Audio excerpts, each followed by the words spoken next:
Welcome back to Stores, Connecticut.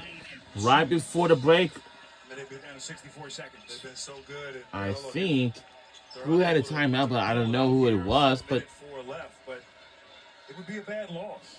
Sometimes a and if I loss see for a team that anyone has is heading high for the expectations at this exits, point of the season is it's not a bad crazy. thing. A chance to improve and understand that you can lose on any given night. So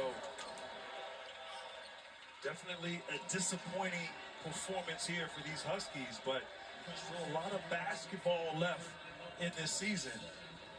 We got 4 games left to go on our season, by the way. I'm not sure I saw this coming tonight, And Spiro. yep, my Temple Owls have lost to UFB 71-76 by 5 points.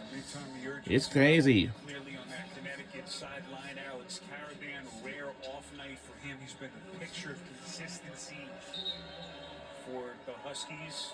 Just 1 of 6 is Caravan tonight.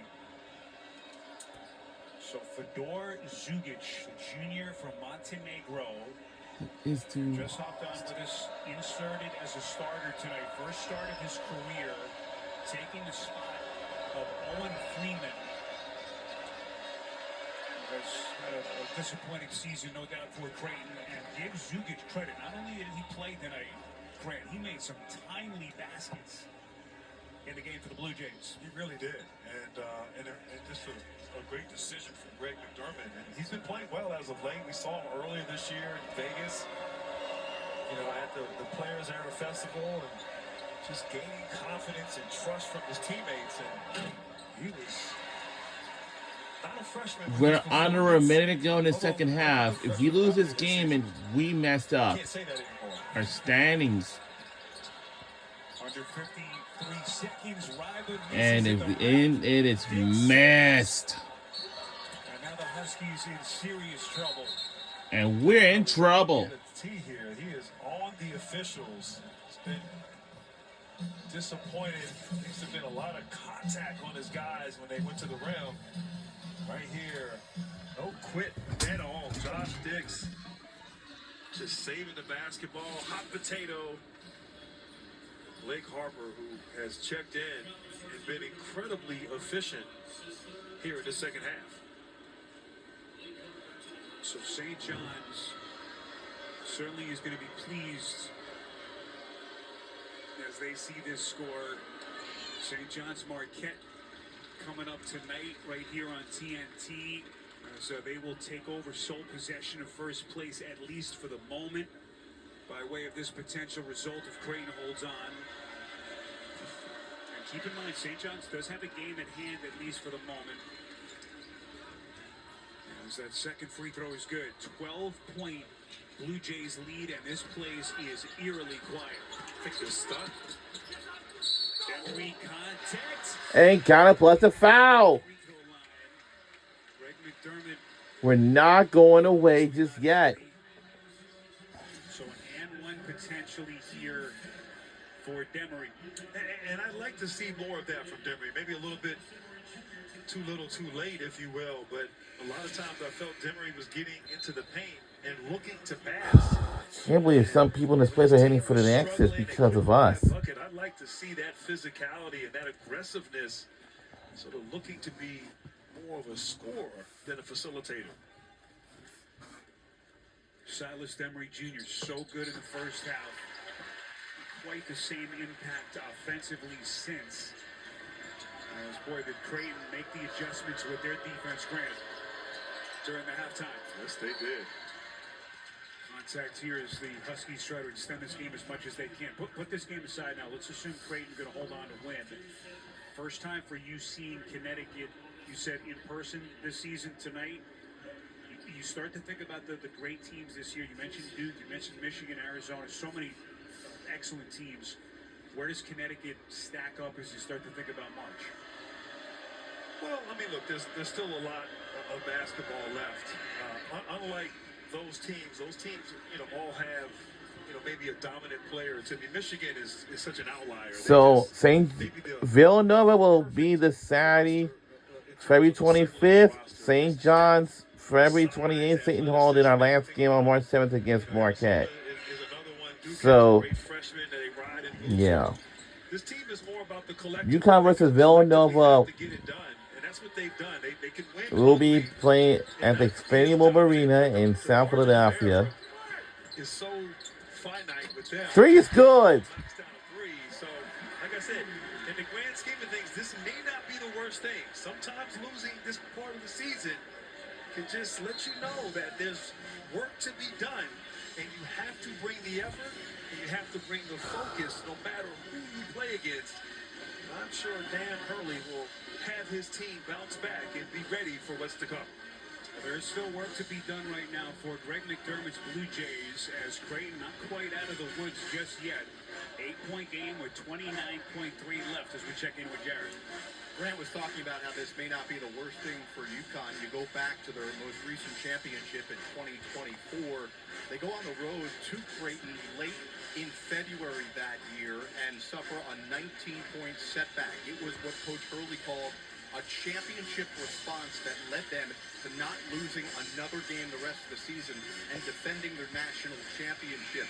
Certainly much different team, much different makeup, much different circumstance, losing to an unranked UConn team, Creighton team potentially here on their home court, as opposed to a ranked team on the road back in 2024.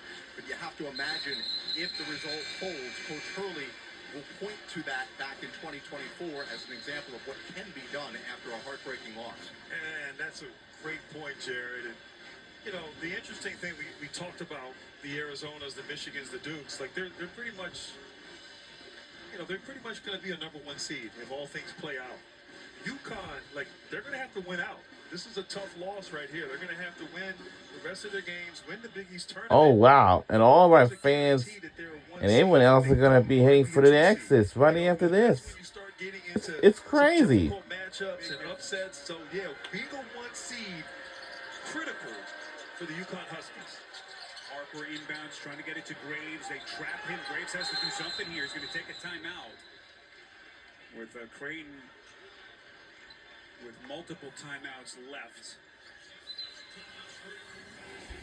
Dan Hurley with an earful for the officials. As we are down to 24.9. But what a contribution. Again, Blake Harper cold on that bench for the first 35 or so minutes. Just incredible over the last couple. It was fun to watch. I mean, that's not easy to do. You haven't played, you have no rhythm, and then you're inserted in the game, in a close game, where it's back and forth. And just what a performance. Maybe his most impressive performance this season. Blake Harper, 10 points, the efficiency, those were all big shots. UConn was maybe getting some momentum. Obviously needed big stops on those plays. And I think that last three, you know, right away that, you know, Creighton had the lead, was nursing the clock, and he just took the shot, no indecision, and was able to convert almost the dagger, I thought, that last three after UConn had scored previously. So 24.9 seconds left. Huskies are out of fouls. I beg your pardon, they've got one more foul to give.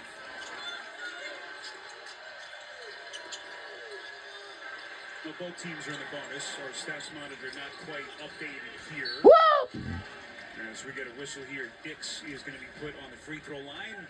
Double bonus for Creighton.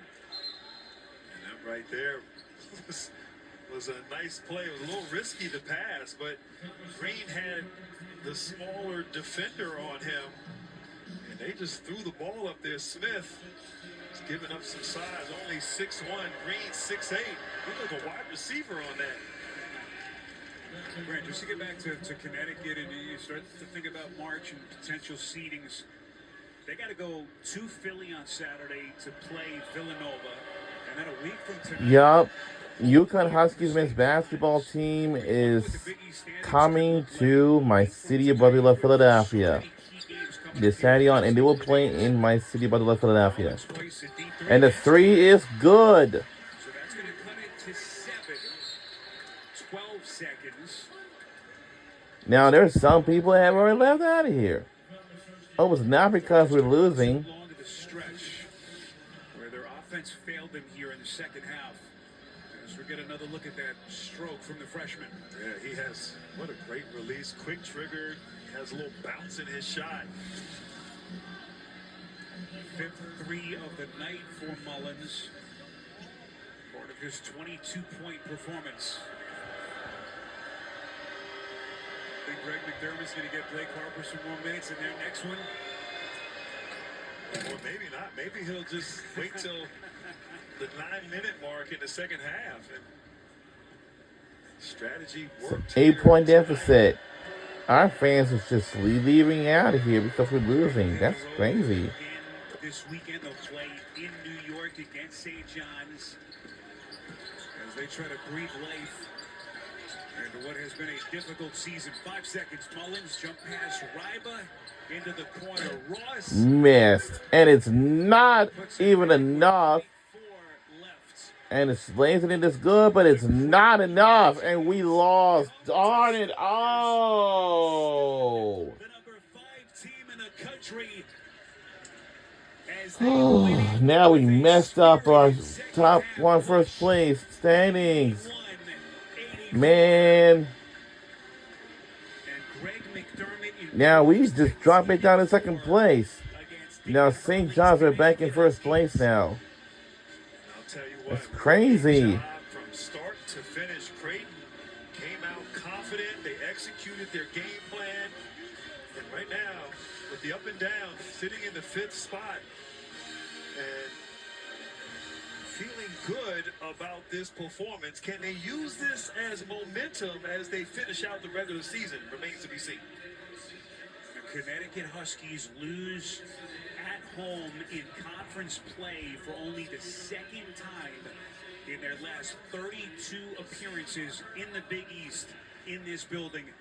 And this one tonight comes at the hands of the Creighton Blue Jays. Nick Graves was sensational as he leads them to a shocker of a win here tonight. Creighton gets to 14-13, and the Huskies now fall into the 2-hole atop the Big East as we check in with Jared.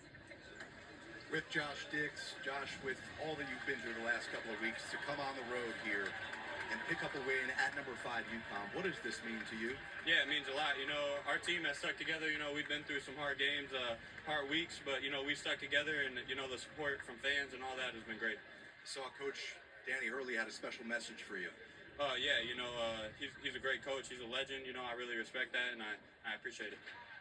This, going on the road to beat the number 5 team in the country, how much, ending a 2-game losing streak, can this propel you guys now? Yeah, for sure. You know, I think a win like this, you know, gives your team confidence. And, you know, we got another one coming up that we want to get on Saturday, and it's going to be another battle, but I think we'll be ready. You're a strong young man. Thank you so much for taking your time. And you picked a great game to have the best game of your season. Yeah, thank you. Thank you.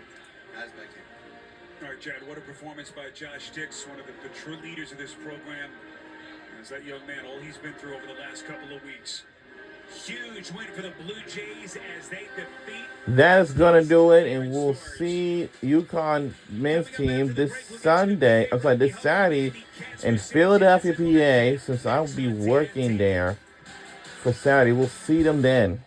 Have a good night, everybody. So long from Stores, Connecticut.